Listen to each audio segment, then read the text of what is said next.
कहानी वाली सीरीज में आज हम फिर कुछ कहानियाँ पढ़ेंगे और सबसे पहली कहानी यहाँ पर है कृतघ्न सुनार। कृतघ्न सुनार। कृतघ्न सुनार क्या है? एक बार क्या होता है कि एक बार एक आदमी जंगल से जा रहा था। उसने एक कुएं में बाघ, बंदर, सर्प और सुनार को देखा।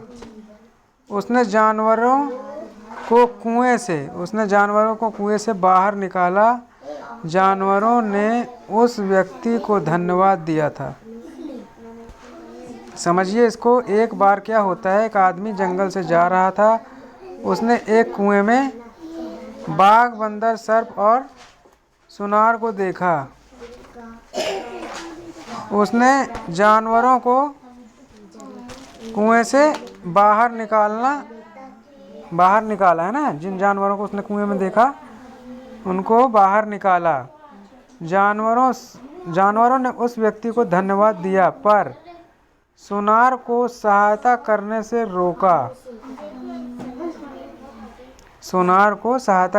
रोका। फिर भी उसने सुनार को बाहर निकाला, है ना।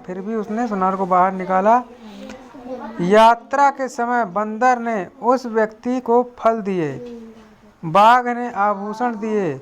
उस व्यक्ति ने सुनार को बाघ के दिए आभूषण देकर पैसे मांगे, किंतु सुनार आभूषणों को राजा के पास लेकर चला गया, है ना। वे आभूषण रानी के निकले। उस व्यक्ति को चोर समझकर राजा ने कैद में डलवा दिया। कैद में सर्प ने उस व्यक्ति को जाकर कहा, मैं रानी को काटूंगा और केवल तुम ही उसे ठीक कर पाओगे। सर्प के कथनानुसार ही व्यक्ति ने किया, है ना। जैसा सर्प ने कहा वैसा ही उस व्यक्ति ने किया। बीमार रानी ठीक हो गई। फिर उस व्यक्ति ने पूरी कथा राजा को सुनाई। राजा ने सुनार को कैद में डलवा दिया। यहाँ पर हमको इस कहानी से शिक्षा मिलती है कि दयालुता और सत्यता की ही अंततः विजय होती है। ठीक है, मतलब दयालुता और सत्य बोलने वालों की अंत में विजय ही होती है। दिक्कत परेशानी कितनी भी चली जाए, लेकिन अंत में जीत सत्य की ही होती है ना। चलो अगली कहानी है बढ़ई और शेर। एक बढ़ई जंगल में लकड़ी काट रहा था। तभी उसे एक शेर आता हुआ दिखा।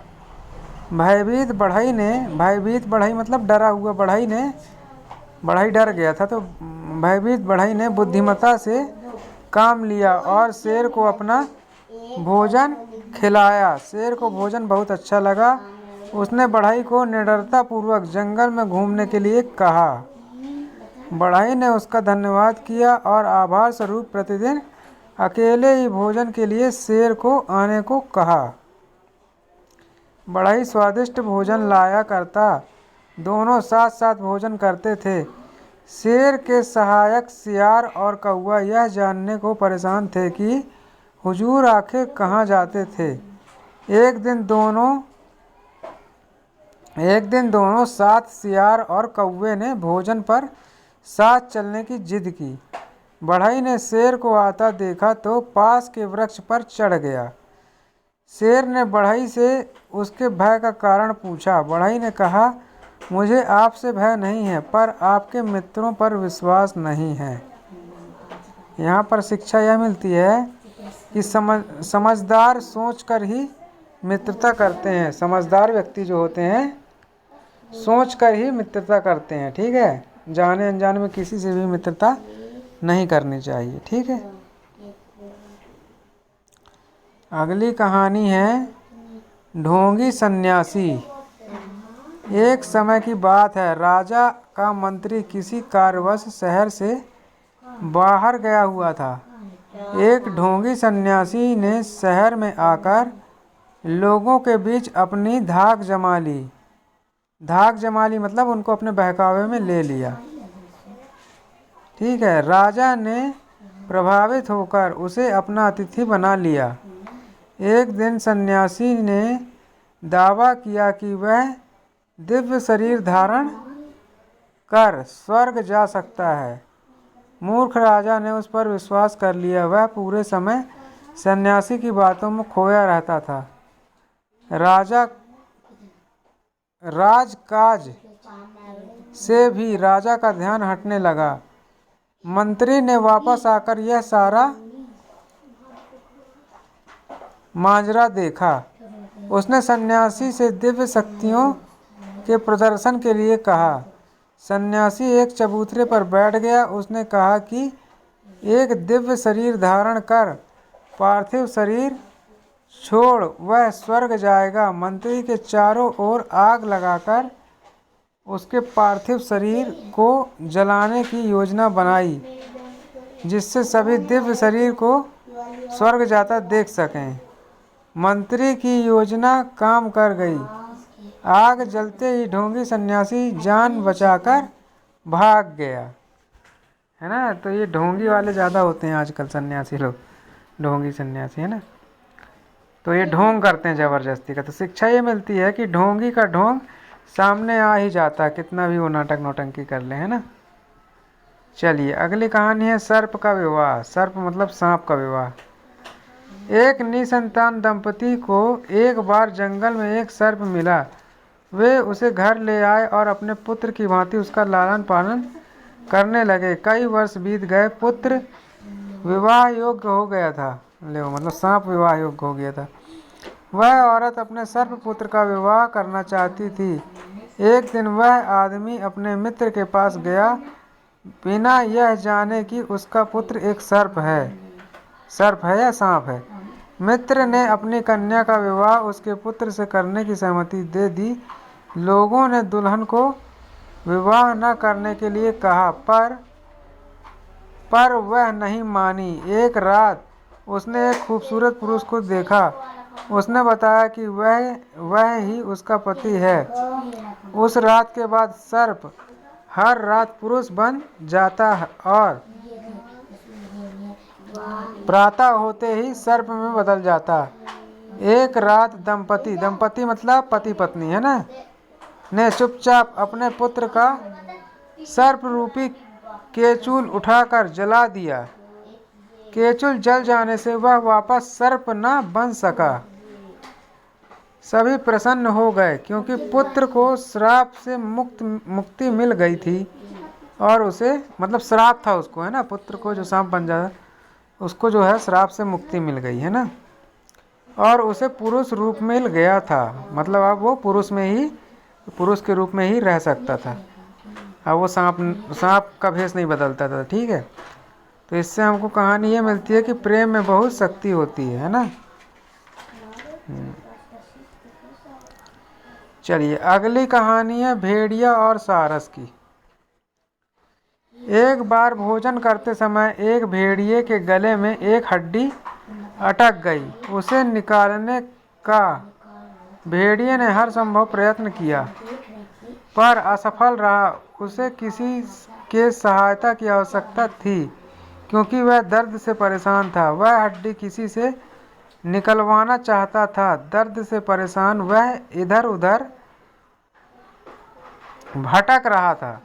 घूमते घूमते उसकी मुलाकात एक लोमड़ी से हुई। अपना दर्द उसने लोमड़ी को बताकर सहायता मांगी पर वह हड्डी नहीं निकाल पाई।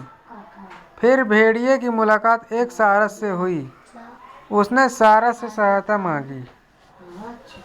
किससे सहायता मांगी?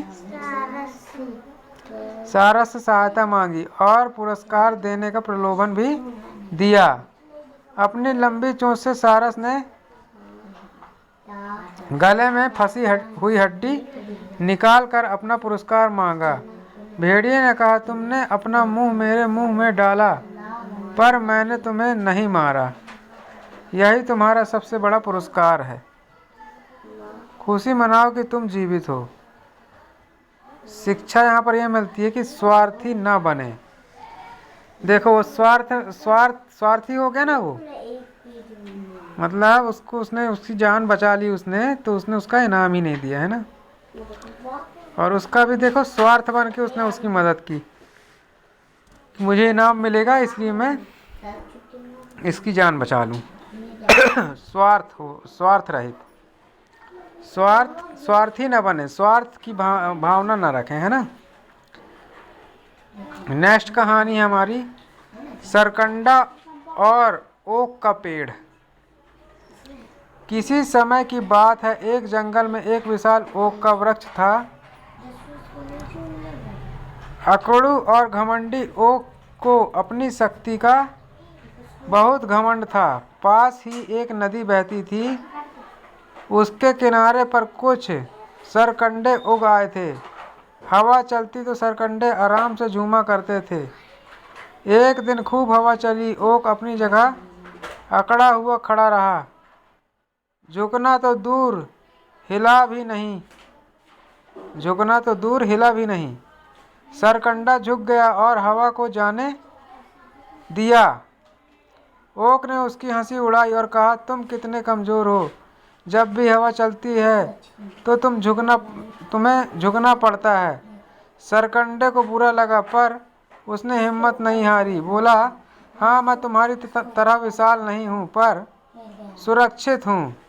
फिर एक रात जोरों का तूफान आया, तेज हवा चली और खूब बारिश हुई। ओक का पेड़ जड़ से उखड़ गया, पर सरकंडे ने नीचे झुककर अपनी जान बचा ली। शिक्षा यहाँ पर यह मिलती है कि स्वयं की स्थिति के अनुरूप ढलने में ही भलाई है। मतलब किसी भी प्रकार की स्थिति हो, आपको उस स्थिति में ढलकर उस स्थिति का सामना करना चाहिए, है ना।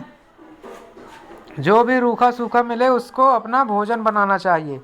ये नहीं कि अब आपको कोई चीज़ पसंद है, वो ना मिले तो आप भूखे रहो, है ना। इसका मतलब ये हुआ कि स्वयं को स्थिति के अनुरूप बनाइए। कैसी भी स्थिति रहे, आपको अपने उस स्थिति के हिसाब से ढालना है ना, और उसके हिसाब से रहना है। स्वयं को स्थिति के अनुरूप ढालने में ही भलाई है ना। चलिए, अगली कहानी है शहरी चूहा और देहाती चूहा। एक बार एक शहरी चूहा अपने चचेरे भाई से मिलने देहात गया। देहाती चूहा बहुत प्रसन्न हुआ। उसने शहरी चूहे का स्वागत लड्डू और दूध से किया। वापस लौटते समय शहरी चूहे ने अपने चचेरे भाई से कहा, चलो शहर चलते हैं, मैं तुम्हें सुस्वादु भोजन कराऊंगा। देहाती चूहा ऐसा निमंत्रण पाकर बहुत प्रसन्न हुआ और वह भी शहर आ गया। शहर में वे दोनों एक बड़े से भोजन कक्ष में गए, जहां उन्होंने बड़े प्रेम से मछली और तरह तरह के व्यंजनों का स्वाद लिया। अचानक भौंकने और गुर्राने की आवाज़ सुनकर देहाती चूहा बेहद डर गया। शहरी चूहे ने कहा, अरे यह तो कुत्ते की आवाज़ है। पर देहाती चूहा बेहद घबरा गया था। वह वहाँ एक पल भी रुकना नहीं चाहता था। उसने कहा, अलविदा अलविदा भाई। शांति से मिला हुआ अनाज और दूध भय में रहकर केक खाने से अच्छा है। और वह चला गया। शिक्षा यहाँ पर यह मिलती है कि भय से जीने से अच्छा है शांतिपूर्वक जीना। संतोषम परम सुखम। संतोषम परम सुखम मतलब संतोष से जीना ही परम सुख है, ठीक है, ना कि किसी के भय में रहना, ठीक है, या फिर किसी अन्य चीज़ में ग्रसित होना, ठीक है। आप जहाँ शांति से रह सकते हो वही आपका उत्तम शांतिपूर्वक जीना कहलाएगा, है ना। भय से जीने का कोई मतलब नहीं है। भय से जीने से अच्छा है शांतिपूर्ण तरीके से आप जिए। संतोषम परम सुखम, संतोष में ही सब कुछ है ना। कई लोगों को संतोष नहीं होता ना, उनको कितना भी मिल जाए संतोष नहीं होता। चलो, अगली कहानी है मछुआरा और नन्ही मछली की। नन्ही मतलब छोटी मछली की। एक बहुत ही गरीब मछुआरा था। वह प्रतिदिन मछली पकड़ता और उन्हें बेचकर परिवार को पालता था। एक बार सारे दिन प्रयत्न करने के बाद भी वह एक भी मछली नहीं पकड़ सका। वह बहुत दुखी हो गया, क्योंकि अपने परिवार को खिलाने के लिए उसके पास कुछ नहीं था। उसने साहस जुटाकर अंतिम बार जाल डाला तो एक नन्ही मछली फंसी। चलो कुछ तो मिली, यह सोचकर उसे खुशी खुशी ज्यों ही वह अपनी टोकरी में डालने लगा, मछली बोली, श्रीमान मुझे अभी छोड़ दीजिए, मैं बहुत छोटी हूँ, पर मैं वादा करती हूँ कि बड़ी होकर मैं आपका भोजन स्वयं बनूंगी। पर अभी मुझे जाने दो या जाने दें। यह सुनकर मछुआरे को उस पर बहुत दया आई। वह पल भर के लिए सोच में पड़ गया। फिर उसने कहा, नहीं, यदि मैंने तुम्हें छोड़ दिया तो फिर तुम्हें पकड़ नहीं पाऊंगा, तुम मेरे हाथ नहीं आओगी, मैं बच्चों को क्या खिलाऊंगा। ऐसा बोला उसने। ठीक है, इससे हमको यह शिक्षा मिलती है कि बड़े बड़े वादों से तो छोटा लाभ कहीं ज़्यादा अच्छा है। बड़े बड़े वादों से तो छोटा लाभ कहीं अच्छा है ना। तो यहाँ पर मछुआरा ने उस मछली को नहीं छोड़ा। अगर वो मछली को छोड़ता तो वो बड़े बड़े वादों में आ जाता। बड़े बड़े वादों से तो छोटा लाभ कहीं अच्छा है। चलो आज के लिए इतना ही, फिर आगे कोई कहानी पढ़ेंगे।